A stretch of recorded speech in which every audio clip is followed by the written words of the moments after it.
Destiny, a unique game franchise that you may have heard of, whether it was in 2014, in 2015, in 2018, in 2022, or now.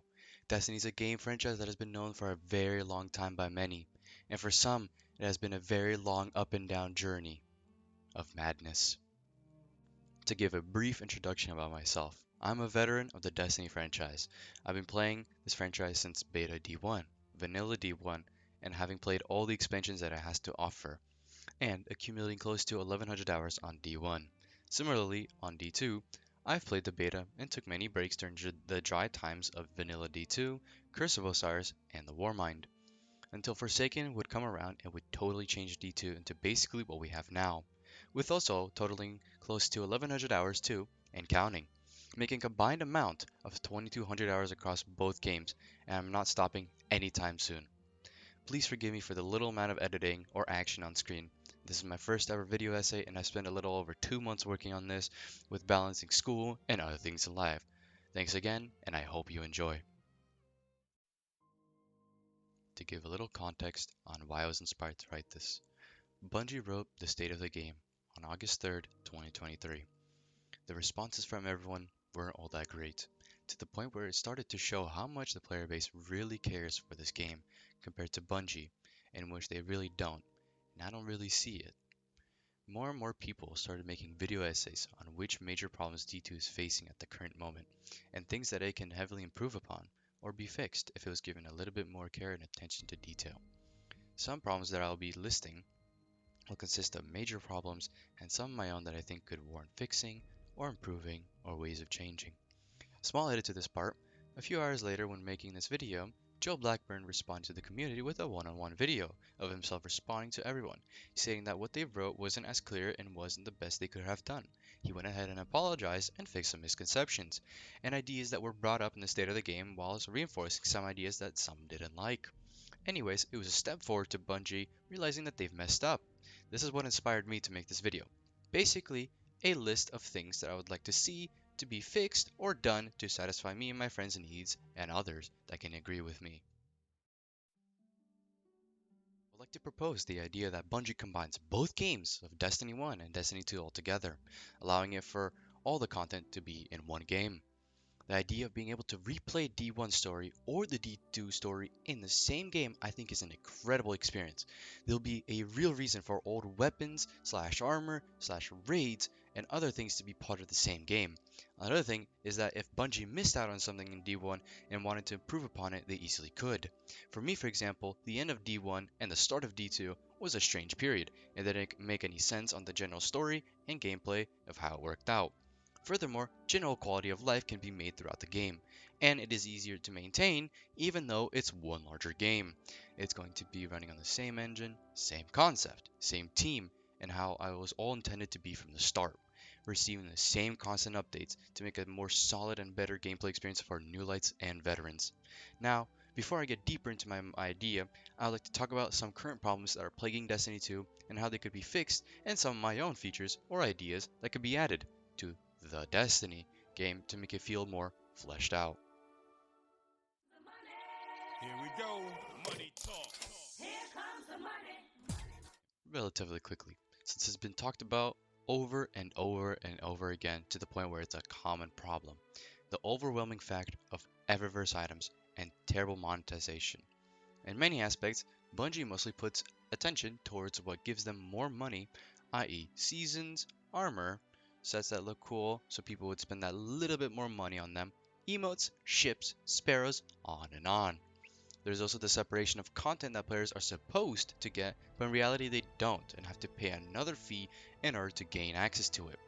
Prime example is dungeons. They somewhat recently made the implementation of making them into keys for players to buy so they can gain access to them. In other terms, if you don't get the most expensive version of the pre-order bundle for an upcoming expansion to save that little bit more money and time and have it be included alongside it, then you're going to have to pay up later on. Another common problem is that many people complain about is the constant double dipping in events that occur within the game. The recent Solstice event, there is the Dawning, and many more that Bungie just keeps making this card thing in order to double dip and get a bit more money from the player base. It's mostly cosmetic, but the intentions are there. With content that we pay for, we should be getting everything. It is as simple as that. We shouldn't have to constantly pay up for something that we're supposed to get from the start, or would be coming alongside it within the expansion, per se. So many can ignore the Eververse store. Fine with me. But the constant bombardment of pay this to get this, or pay this to get this little thing to gain access to it, needs to stop. Another factor that plays into this is the fact that the game is free to play, or is advertised to be so, when in reality, it is free to try. I would personally say that it is better to keep the game with a price tag from the start since it would generate more money from the players when initially playing or starting the game. The free to play model only really works with games that benefit more from already having everything in the game, like battle royales, and initially making it bland or extremely long for players to obtain something or want more by having cosmetics and other fun things. But besides battle royale games, there are other MMOs that do this type of concept. Warframe is a prime example of this. The game reality is very much free to play. You're able to get everything within the game besides the cosmetics, which will affect very little aspects about the game, besides making you look better than someone else. There are some aspects that can be accounted as pay to win, such as being able to buy Warframes with Platinum, which is the paid currency of Warframe. But that Warframe can just as easily be obtained for free.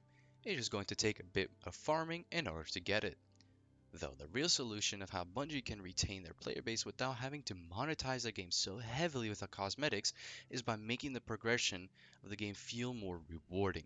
Instead of selling these armor sets to players for real money that might not even buy in the end and only a select few will, they could just implement them into the game by requiring players to complete difficult challenges or events or anything else that requires endgame skill to show that a player has done something and is considered to be endgame. For example, in the Destiny game, if someone was to complete the Forsaken campaign on Legend difficulty, if that would be an option, then at the end, not only would they be rewarded with good loot, but with the original pre-order skin Ace for the ESS Spades. And a quick side note on the pre-order or FOMO of the game. I personally hate it. I would like everything that's part of the game to be obtainable and acquired in some aspect. There shouldn't be anything limited that would cause FOMO. Besides holiday events, and those come back frequently to allow players to get what they missed in previous years. FOMO, I will explain in a second. There's a big problem with FOMO, or fear of missing out, especially with seasons. Mainly, it is the idea of not being able to play the old ones and several other activities that come along with it, missing out on aspects such as armor, weapons, currencies, and materials, which I'll talk about later.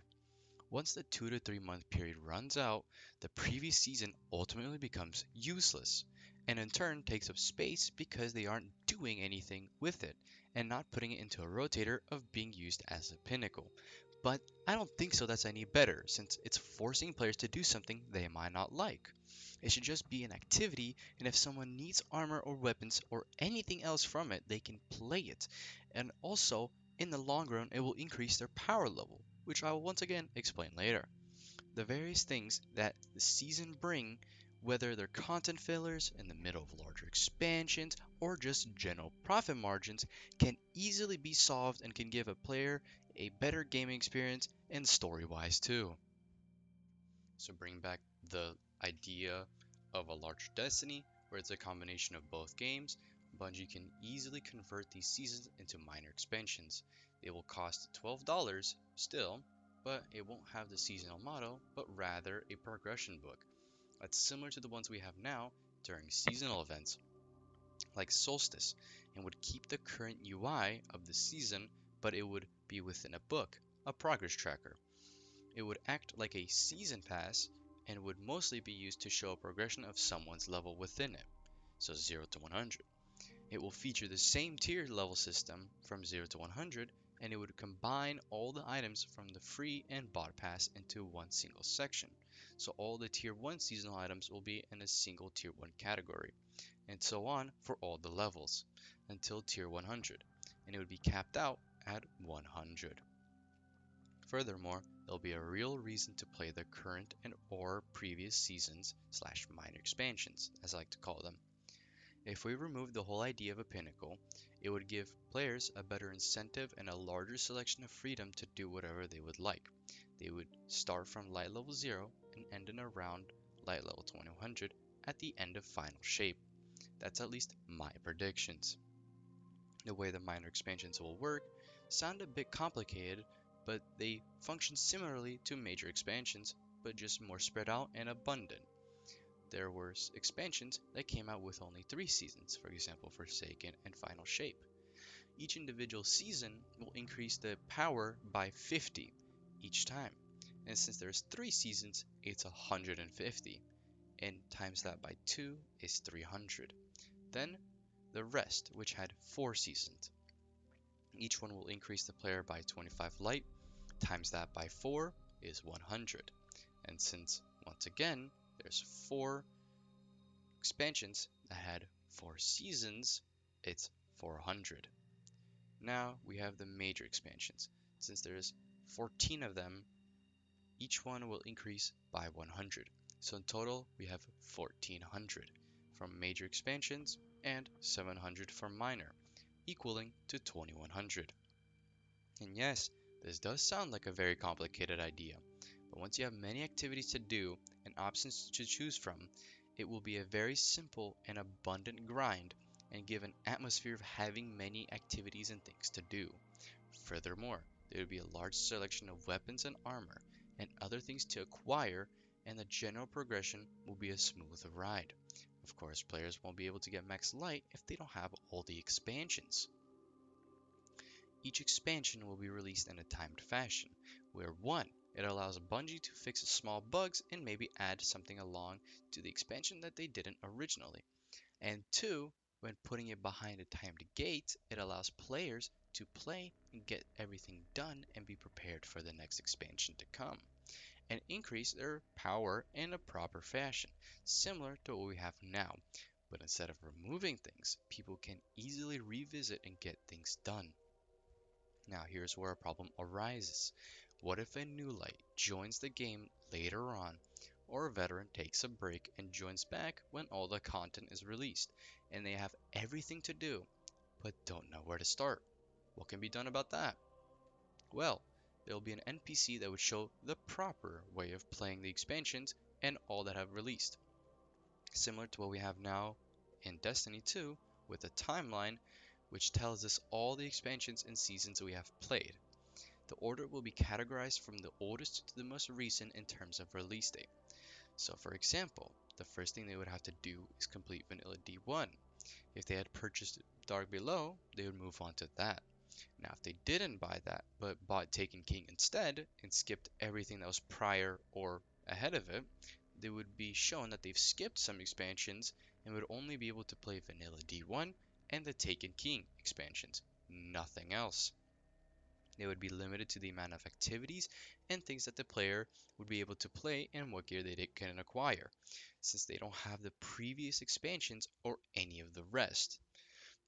With this, there has to be a character level progression system, like there was in D1 going from 0 to 40 and early D2 going from 0 to 50.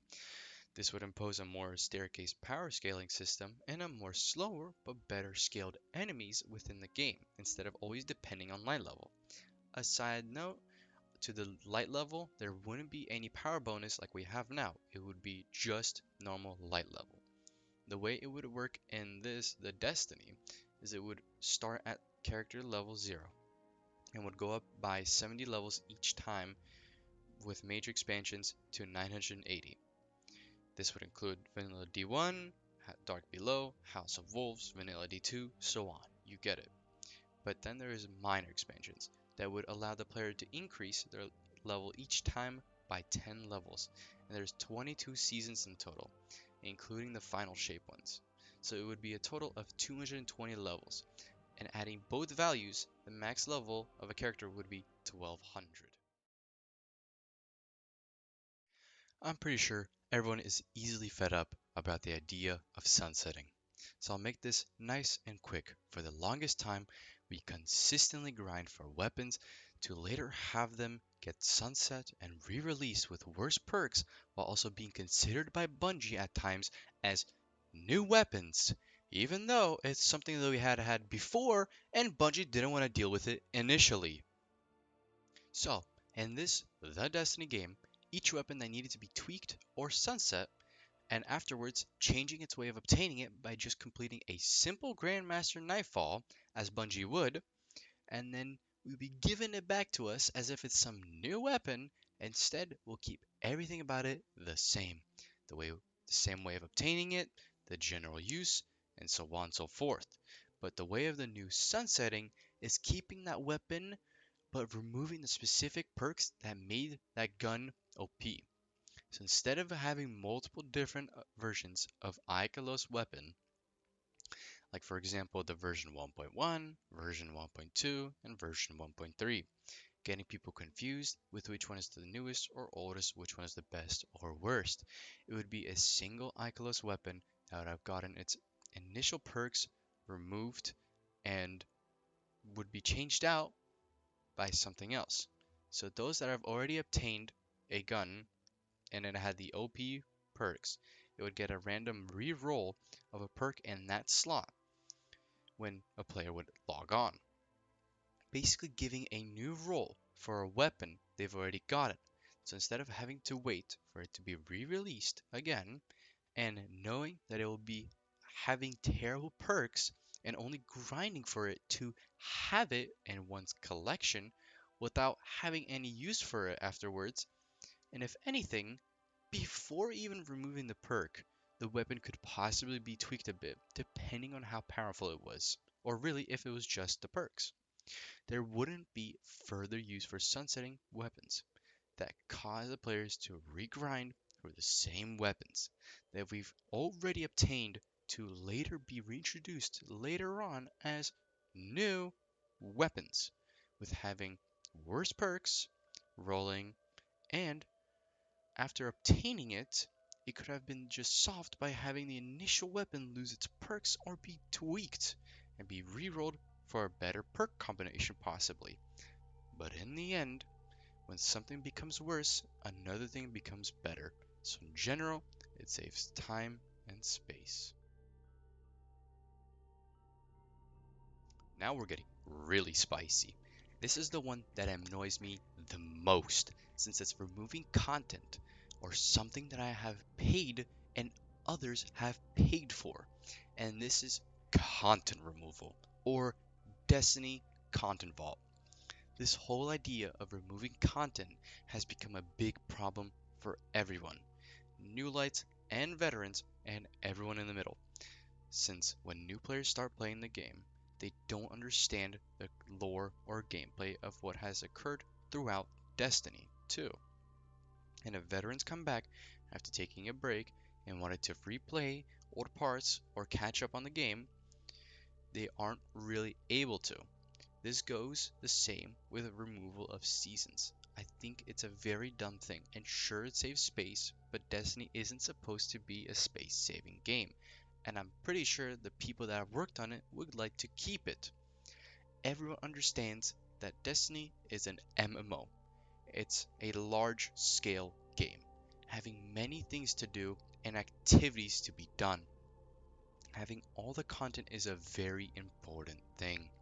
Despite the game getting bigger with each expansion ever since Beyond Light removed older expansions and small removals of seasonal content, the game has stayed relatively big. I know for sure that most people would delete or sacrifice their storage for Destiny alone. Not everyone, but for the most part, people would, because I'm an example of that. I would be willing to remove other games for more storage of Destiny, and there's always the function of compressing files. I'm not no expert, but I think something could be done about that. Another factor is that Destiny is a different type of MMO. It is not only an MMO which gives its large storage size, but the detail within the game that makes it use up a whole lot more storage. That's what Bungie does best, putting in effort and detail into a game. Destiny player base is a large and strong community, that is willing to adapt to certain things and features if they're going to improve their gameplay and general quality of life. In this case, I think it would heavily benefit Bungie in all aspects, such as getting better monetization from others, story, gameplay, and an influx of player base, with having more players understand what is occurring within the game, how it started, and the general understanding. But most likely, this isn't going to be fixed or changed, at least in Destiny 2. Which is why I think in this larger Destiny game, it can keep all the content. It will include all the content from D1 spanning all the way to D2 and all the seasonal stuff, as I proposed beforehand. Furthermore, it will be in one singular game and can host a whole lot of content. And sure, this will make Destiny a larger game, but that's what happens with MMOs. And let's be honest, there really isn't anything out there that can be compared to Destiny besides itself. There can be long lasting ones like WoW. They can have had many expansions, but also not as graphically advanced. There are some other MMOs that have good graphics, but the gameplay is just not up to par. Or really, in the end, what type of experience that Destiny gives to players compared to anything else out there. Another problem that might arise, and the whole reason for the content vault was because there was a lot of things to take care of. But when someone makes an MMO, they take up the role of maintaining the game no matter what. Now wait, let me explain what I mean by this. It's supposed to be a consistent progression. The general maintenance should be taken care of at all times. Bungie already does this with the current Destiny 2, although it is not the best, but it is getting somewhat better. Furthermore, I would like to say this from the bottom of my heart, and everyone else most likely can agree. We're all humans and cannot be perfect, but we can understand each other. So, Bungie, if you ever encounter a problem with Destiny and there's a bug that can't be fixed easily or would take longer, there just needs to be a better communication between Bungie and the player base. And to give another example, that Content Vault really isn't as useful as Bungie proposed it to be back then. Currently, there is far more content than there ever was compared to the amount there was from Vanilla to Forsaken, with also taking up more storage than it did back then. Another quick thing to add with removing or adding content is reprisal raids. This could be an iffy topic, but although it's nice to have them and play them in D1, or sorry, D2, I would personally like to keep the original D1 style and mechanics left alone as they were back then. At least the core and the base gameplay should stay as D1 style. Even if it makes Crota's End a joke of a raid, it's still a simple and fun raid. But if there was a master version of the raid, they could use the Destiny 2 style where it makes it more difficult, but once again, more rewarding. Though, the weapon and armor change should be kept how it is in D2 right now, with the different archetypes and subfamilies and how mods and the general upgrading system of weapons work. But I would like to touch up on that a little bit later. Moving on to my personal problems. Destiny over the course of its life has had many different currencies, and Destiny 1, for the most part, has kept them and used them in every possible way. But in Destiny 2, they've been totally removed or lost their values, such as tokens and planetary materials, which once again I'll talk about in the next section. I think the only reason why they were annoying is because it was only really used to increase the reputation for each vendor and get okay loot. But now vendors use XP oriented progression in order to increase the level and gain rewards. So we can use these tokens to combine the current idea of focusing, purchasing, and other usage for each activity. The token will also minimize the use of more universal items that is currently in the game, like legendary shards, to a smaller group of things to make it simpler of managing. Knowing this, tokens can easily be brought back to Destiny 2 or the other game. First of all, they can be used as actual currencies for focusing or purchasing gear from their associating vendors. So when, for example, we have Crucible tokens that can be earned from playing the game, and then could be used for focusing or buying gear instead of legendary shards. This at least will slow down the game a bit and make legendary shards really only for infusing or upgrading weapon/gear, making their use for a smaller group of things and give them more rarity.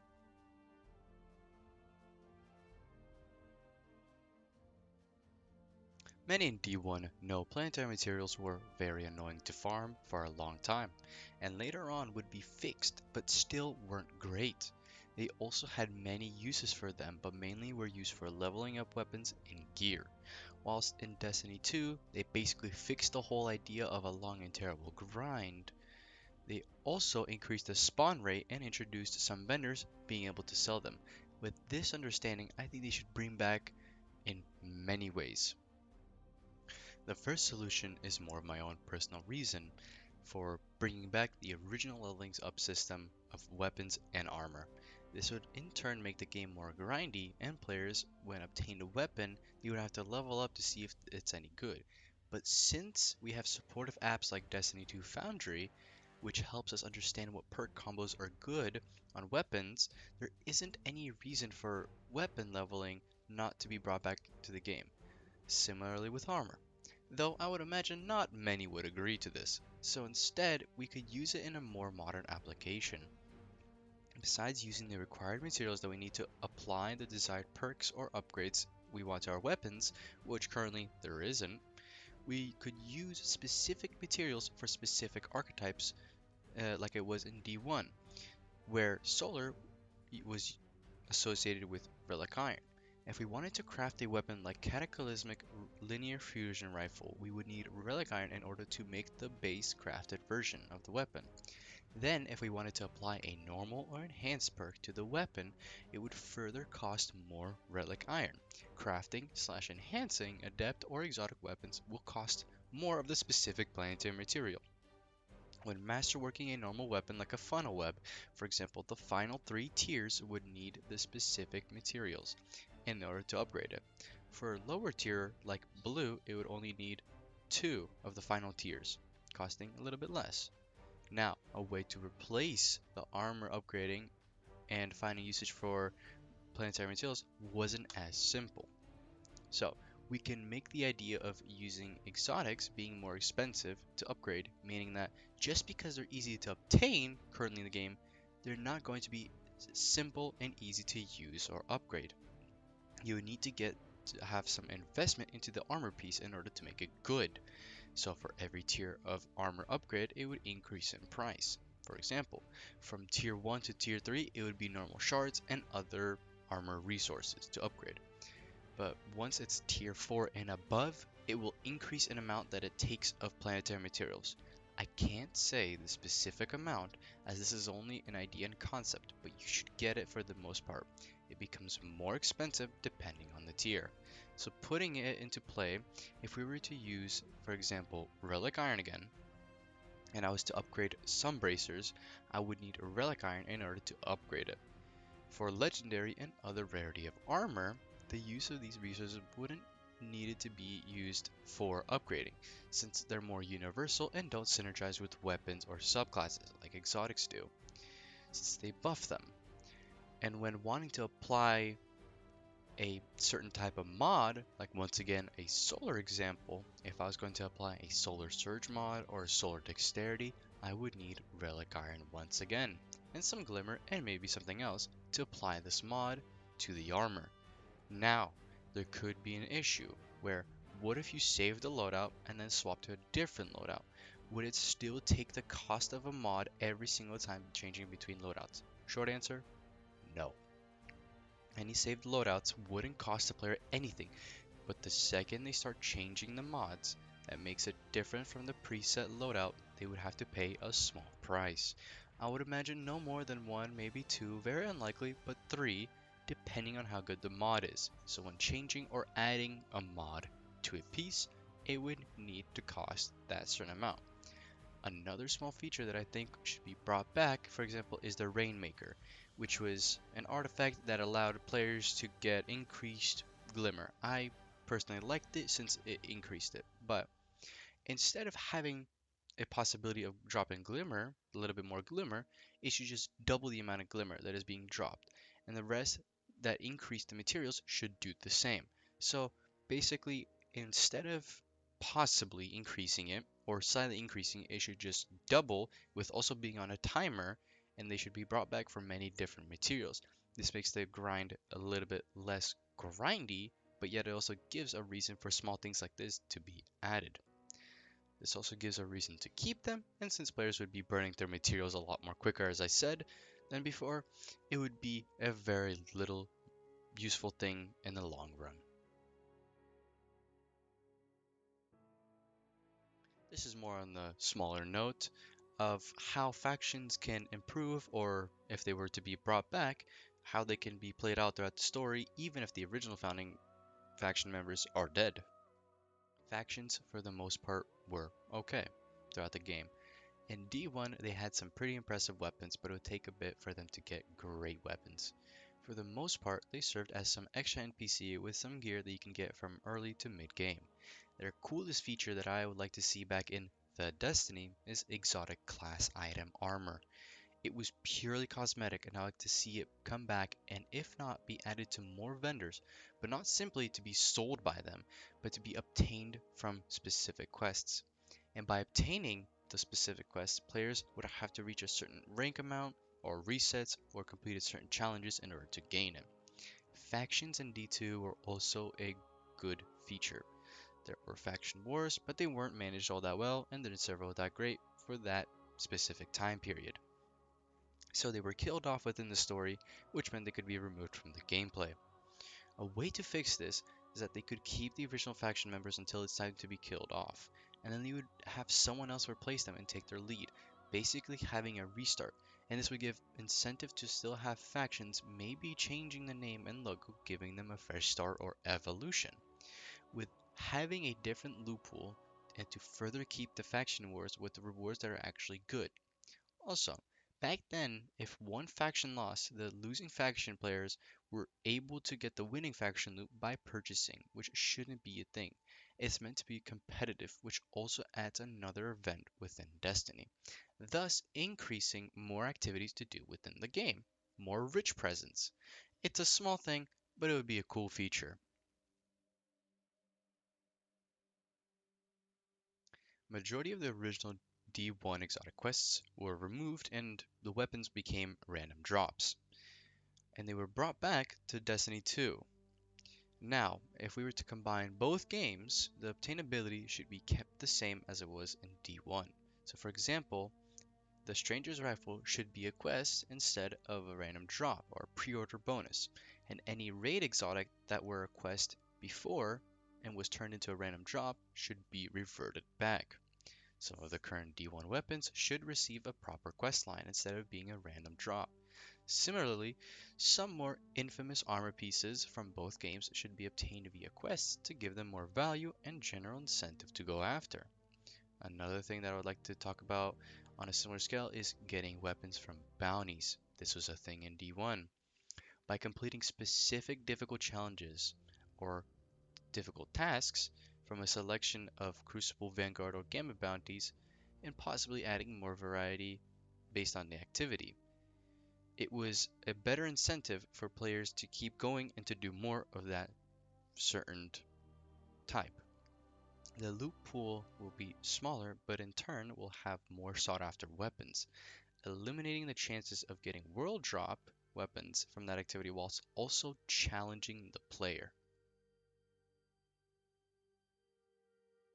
This will intrinsically be brought back to the game, but strike specific loot should be increased. By that I mean there should be more strikes with strike specific loot, and possibly having side quests that can drop for them, which then leads players to completing them and getting loot, possibly exotics. Sometimes there could be a strike that has specific loot and is a GM, dropping other rewards. The loot would not only consist of dropping that specified loot from completing the strike, but if a person had a skeleton key, like it was in D1, They can not only open a chest, but get a adept version of that strike specific loot, giving further motivation to do strikes, with also changing the layout of how strikes look and feel depending on the level system, since Bungie recently changed how the Lake of Shadow strike works. I like to suggest that when it's the base strike or a few tiers above, like Adept, Hero, or Legend version, it will keep the original Lake of Shadow layout, while the more difficult ones, like Master and Grandmaster, would receive the reworked one that is longer and more difficult to challenge the player. Likewise, public events can also benefit from this too. I can suggest two similar features. Just like strikes, they should not only receive Whirlpool items, but public event specific loot too, allowing for players to be motivated and complete them more frequently. But once again, having the possibility of dropping a specific loot or quest line. And the second feature is once again the same as strikes. There would be a more difficult version of the public event, and it would drop a adept version of the weapon or armor.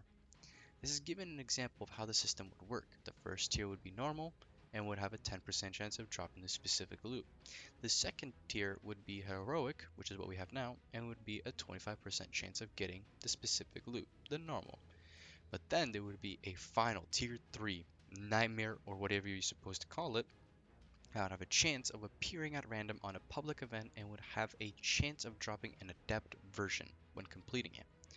Oh, and one last thing. Making exotics a lot more rare, despite me suggesting all these quests for getting exotics, all the specific loot would be legendary. So those chests and armor would be legendary.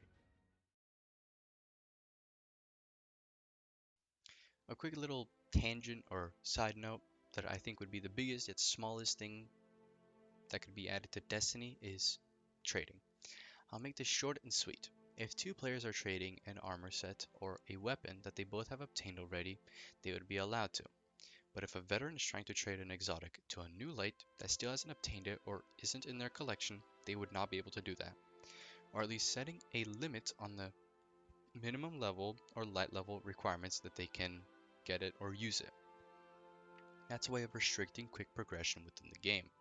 Or it could all just be free market and allow players to do what they would like and disregard what I said. It's for Bungie to decide, and if they were to add it, how it would be implemented. Now, let's go into a further depth of my proposition of the Destiny game. If Bungie wanted to continue with Destiny 2, basically making it into a Destiny 3 within Destiny 2, or actually making it a separate game, which I would personally like to see. This will be the only in the final Destiny game. There won't be any more after this. Anything that Bungie wants to add to the game will be added within this game.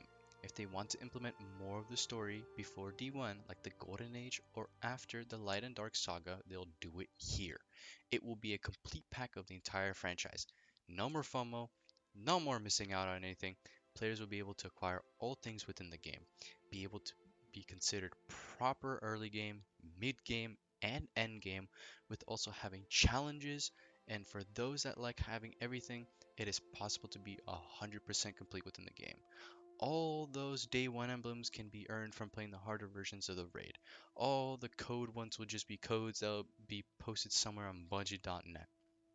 All those emotes and Eververse items like ships, ghosts, armor ornaments, or weapon ornaments will be obtained from completing challenges in the game. This will capture the entirety of the franchise into one single game and with having to be grindy. All the ideas and features that I proposed earlier would be implemented here. If players want some features to be made and Bungie would come together and collaborate, take polls, or write down ideas of what should be added next or how it should go, it can all be done in this game. Connect everyone together, not having anyone be mixed up on all different sort of games or timelines and keeping everything sorted out in one little game. To continue onto the timeline or the evolution of the game, Bungie already does this. With the current Lightfall expansion, we've already had the Traveler change as we completed the campaign. So it's not difficult to show progression or change within the game. All those previous events that happened in the game can just as easily be remade. It's all part of the game, it's all progression. Of us losing the tower, of us losing the farm, that giant ship that came out of the sky and destroyed everything and was a giant nice event, up until now where the traveler is being taken. All of this can just as easily be progression throughout the game. That's why I think the beauty of having everything into one game all at once. Final messages that I have for this video. With the final expansion that is soon coming to Destiny called Final Shape, it would finish the main story of Destiny of the Light versus Saga story. I feel this is unlikely, but they could continue Destiny 2 after that if there's any reason to. Though the other situation I think might happen is that Bungie is currently in development or will work on a D3 sometime soon that basically happens during the Golden Age or prior to D1. I'm not sure how it would work out with the current lineup of Destiny games, but I think they will figure it out. I don't want to jump into conclusions and make ideas of something that could be impossible. Similar to this video, an idea in which everyone will see this and agree to it, and would like it to happen. Or maybe not, since everyone has their own opinion. But having said that, that's how I think Bungie could divert. Anyways, there are many more ideas and concepts that I would love to show and talk about to everyone, in ways that I think Destiny could improve or make it generally more fun, better for time investing and general gameplay, and a connection to Bungie themselves. If this video somehow gets popular by what I addressed or someone is able to show it and become popular, I would only love that. Many people that write these video essays aren't doing all this just to bash on Bungie and Destiny for no apparent reason. It's because we love this game from the bottom of our hearts. There isn't anything else like it. Whenever there's a Destiny killer, it's not possible because there be nothing that ever comes close to what Destiny has achieved. How Bungie's insane attention to detail never gets old. And when they actually get things right the first time, that's why I think many, including myself, fell in love with Destiny, or new players came in during Destiny 2 because they heard good things about Destiny 1 in the first place. The only reason we bash or criticize this game is only to express that we care for this game. This game has made several connections to each and every one of our lives. The moment we had with our friends or whom we might have met along the way. Excuse me. Bungie, if you do see this, you're amazing. The Destiny franchise is something else out of this world. We only want the best for this game franchise and you guys, but if you don't listen to us and you don't take any of our criticism, you won't understand what went wrong and will heavily decrease in players despite Destiny is on its last stretch. We just want the best for you guys and ourselves. We want everyone to get the best of both worlds, for both sides to gain back something when they're putting their efforts into. Whether it's the devs putting in time and effort and passion to the game and getting their fair share of payment, and us getting the best of the game. That sweet feeling of a great game after spending loads amount of money on a single franchise that many people are willing to dedicate their time into. So please, Bungie, it's not a cry for help. It's not a plea.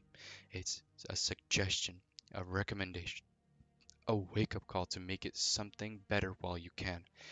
Be more honest. Be more clear. We're all humans. If you become more clear and understanding, we will too. If you want to start from scratch as I proposed, still, of course, making us buy old content from 2014 and all the removed ones from Destiny 2, then I suppose we'll have to. But it's better to start fresh. Be honest. Produce the best that you can. We know that you can. Thank you for making my childhood and my teenage years a great and wonderful time. Something that allowed me to connect with my closest friends a lot better and got me and my friends to do extremely amazing things with the franchise called Destiny. Now, this is the part where I'm not scripted anymore, and for anyone that does actually find this video, thank you. And I'm kind of impressed that if this became popular, it's succeeded. I've completed a goal of mine, and if I'm continuing to be successful, I mean, we'll have to see then.